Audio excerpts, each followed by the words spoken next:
Alhamdulillahilladzi hadana li hadza wa ma kunna linahtadiya laula an hadana Allah.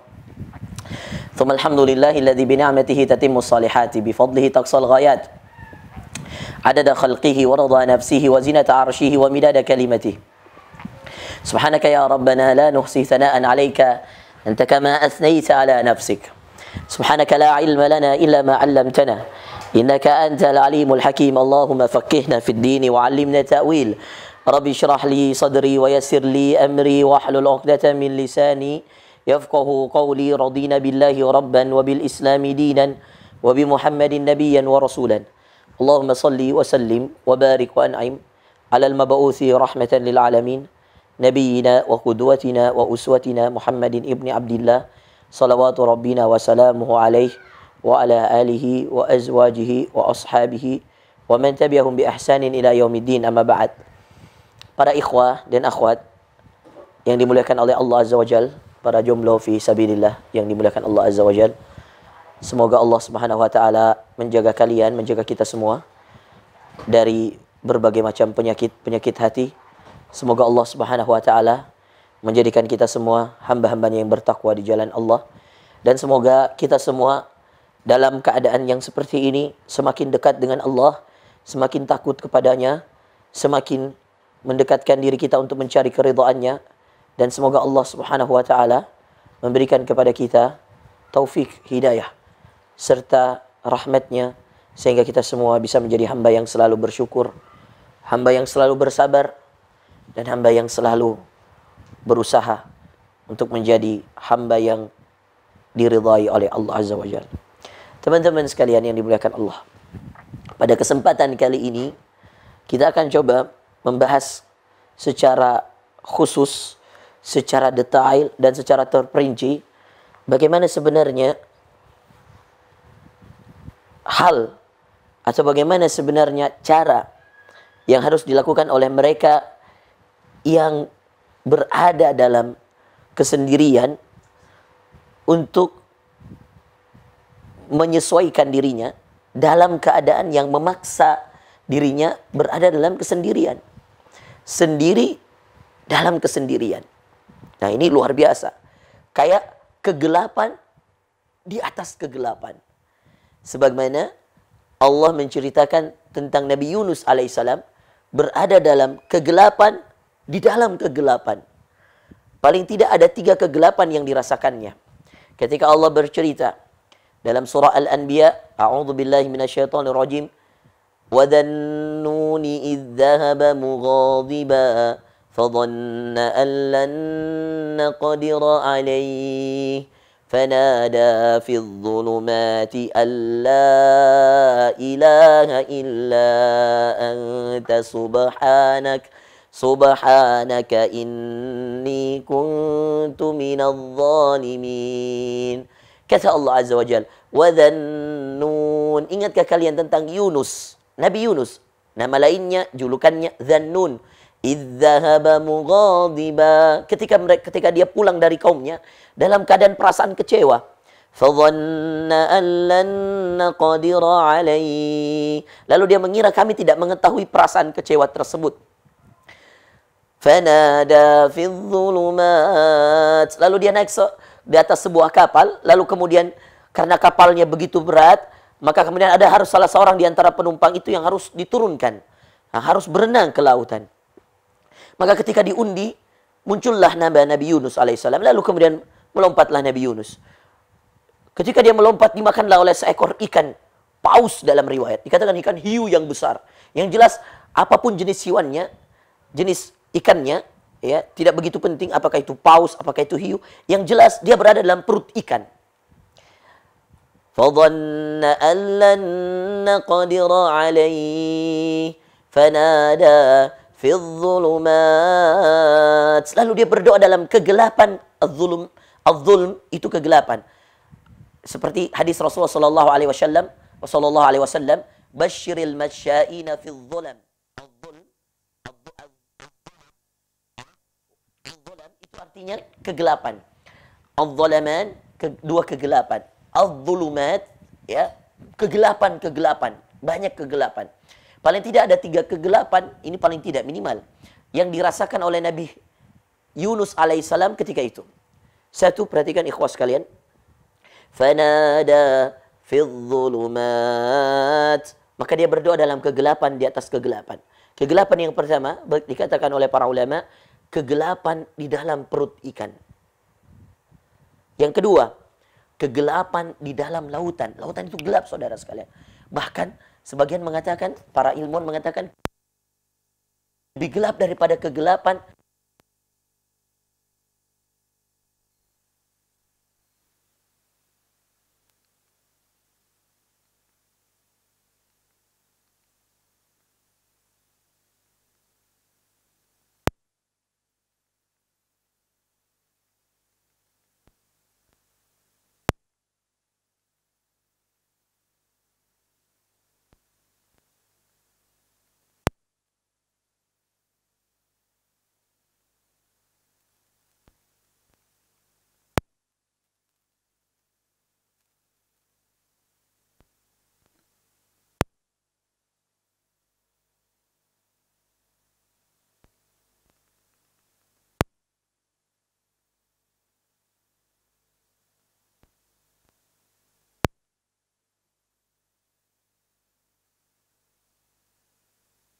atau boleh didengarkan, diambil manfaatnya oleh orang yang sudah menikah.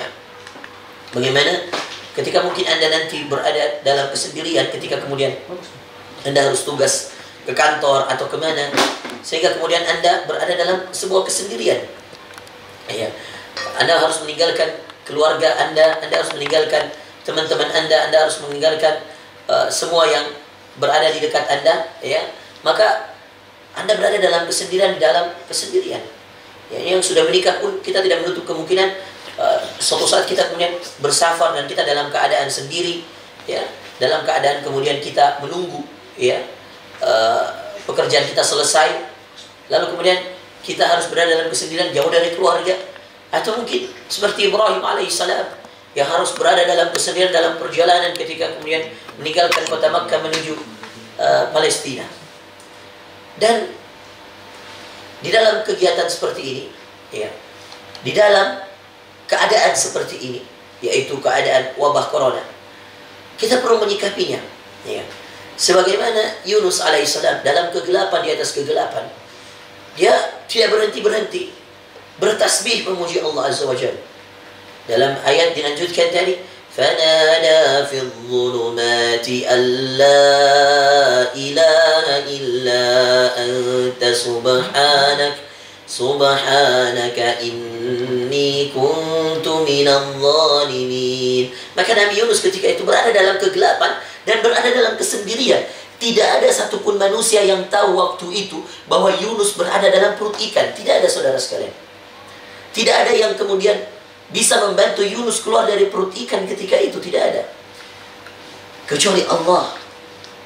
Maka kemudian dikatakan dalam ayatnya, fanada, lalu dia berdoa, fil dhulumat, dalam kegelapan itu, dan dalam kesendiriannya. Apa doanya? Allah ilaha illa anta subhanak. Ya Allah, tidak ada Tuhan selain Engkau, ya Allah. Subhanak, maha suci Engkau, ya Allah. Inni kuntu minal zalimin. Sungguh aku, ya Allah, termasuk hamba-Mu yang banyak berbuat kezaliman. La ilaha illa anta subhanaka inni kuntu minal zalimin. Ya Allah, tidak ada Tuhan selain Engkau, ya Allah. Maha suci Engkau, ya Allah. Sungguh aku termasuk hamba-Mu yang banyak berbuat kezaliman. Diulang-ulang tasbih tersebut, diulang-ulang bacaan tersebut, hingga kemudian, ya, ikan memuntahkannya. Lalu kemudian Yunus alaihissalam diselamatkan oleh Allah azza wa jalla. Nah, saudara sekalian yang dimuliakan Allah azza wa jalla, maka kadang-kadang ujian di atas ujian, kesendirian di atas kesendirian, kegelapan di atas kegelapan, musibah di atas musibah, itu adalah hal yang sangat lumrah dalam kehidupan. Anda tidak perlu khawatir, Anda tidak perlu kaget, Anda tidak perlu cemas. Ya Allah, saya sudah seperti ini, kenapa harus seperti ini lagi? Ya Allah, saya sudah jomblo, saya sudah sulit untuk menikah. Tambah lagi wabah corona seperti ini. Ya Allah, saya baru diterima bekerja. Tiba-tiba kemudian di PHK kembali, dibatalkan karena keadaan yang seperti ini. Ya Allah, saya dulunya seperti ini. Saya sudah seperti ini keadaan saya. Dulu sudah susah. Ketika sudah ada pintu rezeki yang mau terbuka, ternyata tertutup lagi karena wabah corona ini. Akhirnya Anda akan menyalahkan keadaan. Dan ini tidak baik. Bukan hanya tidak baik, juga tidak menyelesaikan. It's not solving problem. Ini bukan hal yang bisa menyelesaikan masalah. Ini sesuatu yang bisa membuat Anda rugi 3 kali, rugi 4 kali, rugi 5 kali. Maka sebelum Anda merugi berkali-kali, sebelum Anda menyesal berkali-kali, maka dengarkan ceramah ini. Dengarkan materi ini. Dengarkan nasihat ini. Agar kita menjadi hamba Allah yang selalu berada dalam ketakwaan, berada dalam ibadah, dan berada dalam kebaikan-kebaikan. Saudara sekalian yang dimuliakan Allah Azza wa Jalla, hari ini saya menyaksikan dengan mata kepala saya dan melihat langsung beberapa anggota-anggota kami, beberapa anak binaan kami yang sampai hari ini mungkin kesulitan dalam menyelesaikan masalah-masalahnya. Bahkan di antara mereka ada yang sudah kebingungan. Ada yang kemudian sudah mencatatkan tanggal pernikahan sebelum bulan Ramadan. Ternyata harus batal, harus cancel. Ada yang kemudian sudah mau wisuda sebelum Ramadan. Ternyata harus batal, harus cancel. Ada yang kemudian sudah mau menikah sebelum Ramadan. Ternyata harus batal, harus cancel. Ada yang kemudian sudah punya planning dan seterusnya. Ternyata harus batal, harus cancel. Dan sebagian mengeluh keadaan tersebut. Wajar, wajar. Mereka manusia. Mereka masih muda. Mereka perlu masih dibina dan seterusnya. Tetapi kita perlu menjelaskan secara detail, secara rinci, apa-apa saja yang harus kita persiapkan dalam kesendirian-kesendirian kita di tengah keadaan yang memaksa kita untuk semakin menyendiri di rumah masing-masing, menjauh sejenak dari keramaian. Mungkin ada yang sudah terbiasa dengan keramaian. Hari ini Anda harus menyendiri dan bagaimana merasakan arti dari sebuah kesendirian. Dan bagaimana merubah keadaan yang memaksa kita untuk sendiri menjadi keadaan yang membuat kita nyaman untuk sendiri. Jauh dari keributan manusia, jauh dari omongan-omongan manusia. Nah, inilah mengapa tema ini kami angkat. Share sebanyak-banyak. Bagikan sebanyak-banyaknya kepada teman-teman kalian, kepada saudara-saudara kita yang membutuhkan nasihat ini, agar kemudian nasihat ini bisa bermanfaat bagi saudara-saudara kita guna untuk menjalani masa-masa kesendirian kita dengan hal-hal yang diridhai oleh Allah Azza wa Jalla. Saya mulai dengan yang pertama. Arti dari sebuah kesendirian. Tahukah Anda saudara sekalian bahwa terkadang sendiri itu nikmat. Terkadang sendiri itu bahagia. Saya tidak katakan selalu ya, tapi terkadang. Saya katakan terkadang. Artinya dari sekian banyak keadaan, kesendirian itu dibutuhkan sesekali saudara sekalian. Sesekali Anda perlu menepi. Sesekali Anda perlu menjauh dari semua makhluk. Sesekali Anda harus punya waktu untuk berduaan dengan Sang Khalik. Sesekali semua urusanmu tidak perlu ditahu di bumi. Biar yang di langit yang mendengarkan dan mencatatnya. Sesekali, saudara, kau harus berlepas diri dari manusia yang juga membutuhkan manusia. Sesekali, kamu harus faham bahwa ternyata menangis yang paling nikmat itu menangis di hadapan Allah. Bahwa ternyata curhat yang paling indah itu curhat kepada Allah. Bahwa ternyata Berduaan yang paling nyaman itu berduaan dengan Allah. Saudara sekalian, maka yang pertama yang ingin saya bawakan pada kesempatan yang dimuliakan Allah adalah tentang kesendirian. Bagaimana kesendirian itu ternyata kalau kita pakai untuk sendiri di hadapan makhluk dan sendiri di hadapan Allah, ternyata terkadang menjadi amalan yang luar biasa dicintai oleh Allah. Dalam hadis yang sahih yang muttafaq alaih diriwayatkan, Rasulullah sallallahu alaihi wasallam mengatakan, sab'atun yadhilluhumullahu yawma la dhilla illa dhilluh. Ada 7 golongan saja yang akan Allah naungi kelak di padang mahsyar atau di hari kiamat nanti, dengan naungannya yang tidak ada naungan kecuali naungan Allah. Mari kita bedah dengan menyebutkan satu persatu dan kita mengambil satu atau 2 sifat yang ada dari 7 golongan ini. Satu, golongan yang pertama. Kata Rasulullah sallallahu alaihi wasallam, imamun adil, pemimpin yang adil. Bisa disaksikan manusia? Sangat bisa. Bisa dilihat kerjanya? Sangat bisa. Bisa dievaluasi? Sangat bisa. Dia menjadi sorotan, bahkan dia menjadi public figure. Pemimpin yang adil. Datang golongan yang kedua. Syabun nasya'a fi ibadatillah. Pemuda yang tumbuh dan besar dan hidup dalam ketaatan di jalan Allah. Bisa disaksikan oleh teman-temannya? Bisa. Sangat bisa. Dia sholat, disaksikan? Bisa. Dia mengaji? Bisa. Dia hafal Quran? Bisa. Kita masuk golongan yang ketiga. Rajulun qalbuhu mu'allakun bil masajid. Seorang laki-laki yang hatinya selalu terikat dengan masjid-masjid Allah. Bisa disaksikan kalau dia ke masjid? Bisa. Bisa disaksikan kalau dia berjamaah di masjid? Bisa. Salatnya berjamaah? Bisa. Golongan yang keempat. Rajulani tahabba fillah ijtama'a alaihi wa tafarraqa alaihi. 2 orang yang saling mencintai karena Allah. Ijtama'a alaih, mereka bertemu karena Allah. Wa tafarraqa alaih, mereka berpisah juga karena Allah.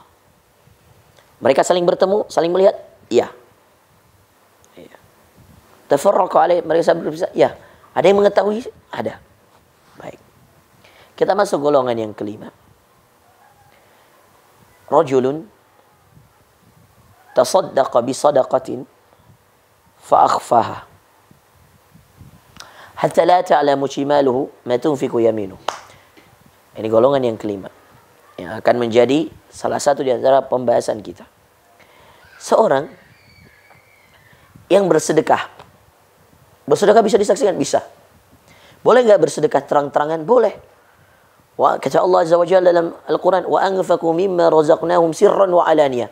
Dan mereka menginfakkan harta yang kami berikan kepadanya sirran, secara sembunyi, wa alaniyah, secara terang-terangan. Nah, sirran, sembunyi-sembunyi, wa alaniyah, terang-terangan. Ya. Jadi boleh bersedekah terang-terangan? Boleh. Tetapi di sini kita mengambil kesimpulan bahwa ternyata sedekah yang tidak ada yang tahu itu jauh lebih aman, ya, jauh lebih mudah untuk pelakunya menjaga keikhlasan dibanding yang terang-terangan. Tetapi bolehkah kita bersedekah terang-terangan? Boleh. Salah satu yang membolehkan sedekah terang-terangan adalah ketika yang bersedekah meniatkan untuk mengajak orang lain untuk ikut bersedekah bersamanya. Baik. Sekarang kita lihat ya, pada golongan yang kelima ini. Apa? Rajulun tasaddaqa bi sadaqah. Seorang yang kata Allah nanti dinaungi pada hari kiamat orang ini. Dia bersedekah dengan sebuah sedekah. Fa akhfaha. lihat kalimat kuncinya, fa'akhfaha, dia sembunyikan sedekahnya, hatta la ta'lam shimalu, sampai tangan kirinya, tangan kiri dan kanan ini dekat, saudara. Lihat, dia bisa bertemu. Coba lihat. Ya, lihat dia bisa bertemu, berpegangan, ya, kanan dan kiri, saling merasakan, ya, saling mengetahui. Tapi lihat dalam hadis dikatakan, fa'akhfaha, lalu dia sembunyikan sedekahnya, hatta la ta'lam shimalu, tangan kirinya tidak tahu, ma tunfiqu yaminuh, apa yang disedekahkan oleh tangan kanannya. Tangan kanan bersedekah, tangan kiri tidak tahu.